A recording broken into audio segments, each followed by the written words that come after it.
Welcome to नमो भाग्य arts. पाहूया सणानुसार पारंपरिक पदार्थ. आजचा सण आहे भोगी. पारंपरिक पदार्थ कोकणात बनवली जाणारी मिक्स भाजी, तिळाची भाकरी आणि त्याचबरोबर वांग्याचं भरीत. आज संक्रांतीच्या आधी येणारा दिवस भोगी आणि भोगीला मिक्स भाज्या लागतात आणि मेन वांगं असतं मुख्य.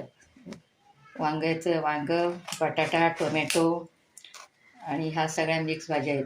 ह्याच्यात काय काय घेतलंय? घेवडी, परसबी, शेंगदाणा, चणा, त्याच्यानंतर हरभरे मटार. म्हणजे ते मटार हां हे आहे. आता ह्याचे हे बारीक तुकडे करून ठेवायचे. सगळे एकदम फोडणीला टाकायचं. ह्याच्यात अजून टोमॅटो घेणार ना त्याच्यात टोमॅटो, बटाटा आणि कांदा. कांदा फोडणीला टाकायचा. कांदा फोडणीला टाकायचा. तेल टाकलं, तेलावरती लसूण, राई, जिरं, हिंग, त्याच्यामध्ये राई, जिरं, लसूण ही फोडणी तेलावर घातली आणि हिंग, कांदा. आता कांदा,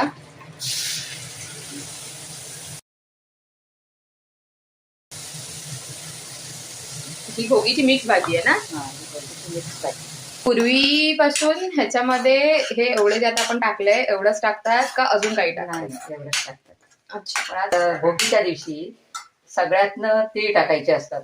सकाळच्या चहापासून, आंघोळीपासून ते अगदी सगळ्या जेवणापर्यंत. ओके. वांग हे महत्वाचं आहे. वांग महत्वाचं आणि ही बाकीची मिक्स भाजी. उपासाला चालत नाही. आम्ही आपली म्हणजे वांग कुठल्या उपासाला चालत नाही म्हणून ह्याला वांग्याला मान आहे. ती वांग कुठल्या उपासाला चालत नाही. कोणत्याच उपासाला वांग नाही चालत. मसाला आपल्या कांद्यावर काय टाकलं? मसाला, हा. थोडासा गुळ. गुळ म्हणजे त्याच्या आवडीप्रमाणे. असं नाही आम्हाला आवडतो म्हणून गुळ. साखर पण चालते. साखर पण चालते किंवा कोणी काही घालत पण नाही. ओके. असं काही नाही, प्रत्येकाच्या आवडीप्रमाणे असते. आणि पुन्हा वांग्याचं भरीत जे मेन असतं. हे आता काय टाकलं? हळद आणि हळद, मसाला. त्याच्यावरती ह्या सगळ्या मिक्स भाज्या. हे सगळं वांग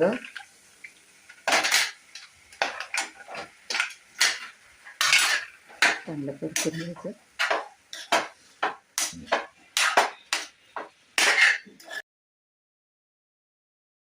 आणि आता ही सगळी मिक्स भाजी.